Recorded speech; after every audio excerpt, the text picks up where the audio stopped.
This is a 2006 Bayliner 288. It's 30 feet, sleeps 6, dual helm, really cool boat.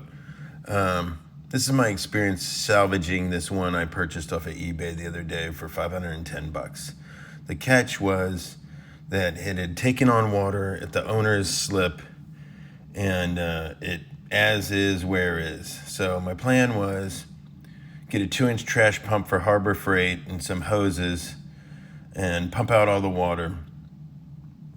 And then I've got an outboard on my sailboat, so it's pretty reliable. And I just needed this special mount. It's called a kicker mount. And I was going to put it on the swim platform and then put my outdrive on it, something like this right here, and motor it to a boat dock. So I loaded all my stuff up, anything I could think of, and I went to the boat. Okay, so the first day I get there, it's Sunday night. I only got a few hours. I get the pump hooked up. I'm pumping. Nothing's really happening.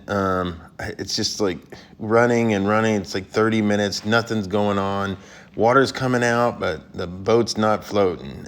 Turns out that on the transom door there on the back, water's just rushing in the back while I'm pumping it out, and it's just filling back up. It's just like a bad design. So I wind up falling in the engine bay, waist high, as you'll see right here, into all that black stuff into my shorts, and I basically call it a day.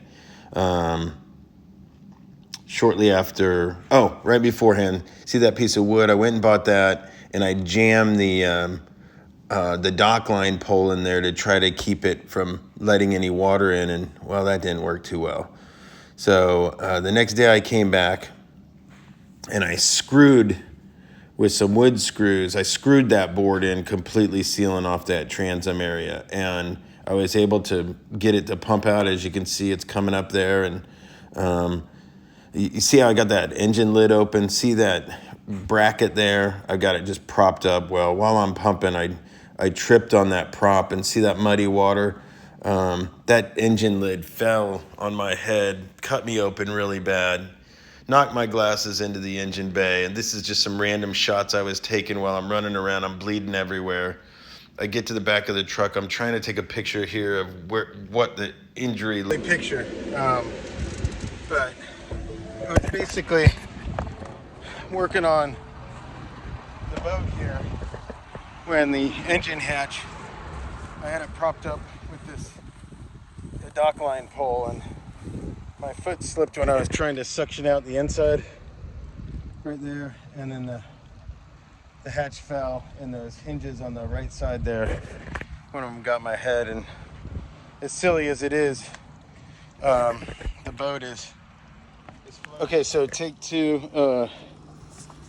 So I got this cleared out here, and I'm just going to do one last suction. I'm going to go check out what the ramp looks like. The inside's still got a lot of water in it, but the plan is to mount the kicker motor for my outboard mount right there. And the boat's still leaning, and I thought it was because it's sitting on mud or something, but it's actually floating.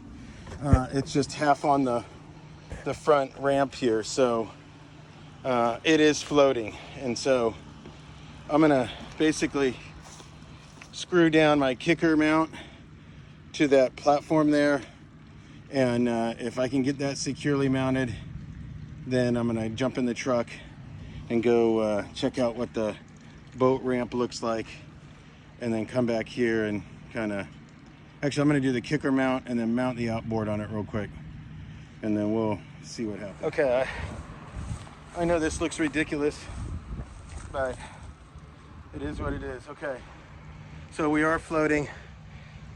Step one, let's get the water out, verify that it's not gushing back in. Step two, get the kicker motor mounted, which you can see right there. So my plan is basically get this thing, get my motor on it, and then drive it over to the boat ramp, which is about 4,500 feet that way, less than a mile. So we're almost there. I haven't seen the boat ramp, so I'm gonna head over there and actually take a look at it here and just eyeball everything and make sure they have a dock I can tie up to and yada yada. So I'll keep you posted. Okay, so I just got the kicker motor mounted. I tied a rope to it in case it, for whatever reason, it fell off or something. I still got to put the propane tank on it and see what we can do here in a minute. But I'm gonna go eyeball the boat ramp real quick. So here we go.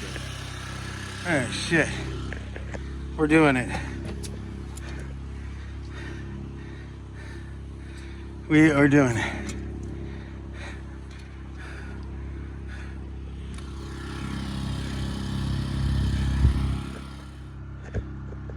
I just gotta basically get to that sailboat. And I've come that far. God, it's hot out here. Okay, I'm just going to pause for a minute. At this point, I run aground right where the blue dot is. I'm about 1,500 feet from the boat ramp. I'm in a low tide situation. I called Sea Tow, and they put me in touch with their captain. He's like, just hang out for a little bit, throw your anchor, and let the tide come in, and you'll be fine. You'll be floating again. And so that's what I did, but I mean, it's super hot. I forget to pack water because I'm thinking about everything else. And I'm out there for like 3-4 hours, just overheating, dehydrating. I'm like, oh, just getting frustrated. So I call my wife, call my buddy Steve. Steve helps me find what part of the channel I need to be in.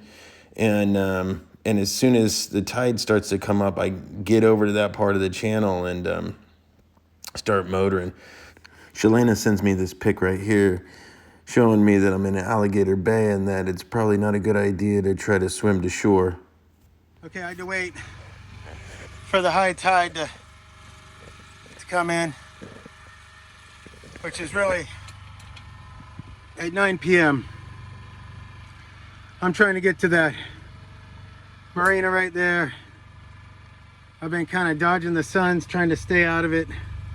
I didn't bring water, and I've been on this silly boat for, I don't know, 3-4 hours now. So just trying to conserve energy and hope we can make it. So I think I got, I don't know, 15 more minutes till I round these 2 markers and hopefully get to that dock there, and then I'm gonna Uber and pick up my truck and trailer. So we'll see.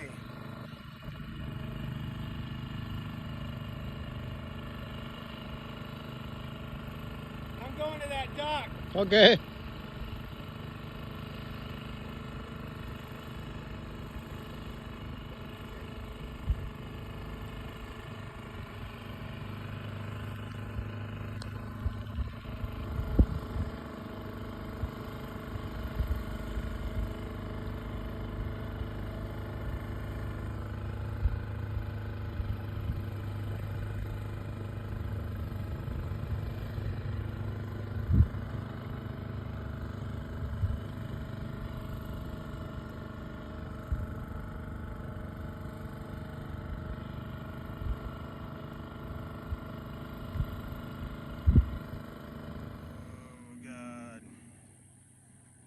Done.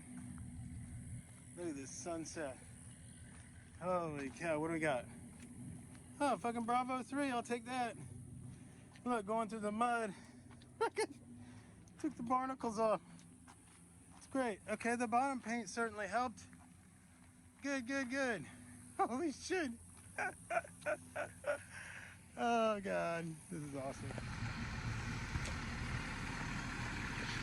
All right, here's the Sea Ray. Got it back to Georgia, and this is before we started doing anything to it. You can see it's got some barnacles on it. Smells funky too. And then the radar arches in the back of the truck. But this is the before picture. We'll see what we can do with it.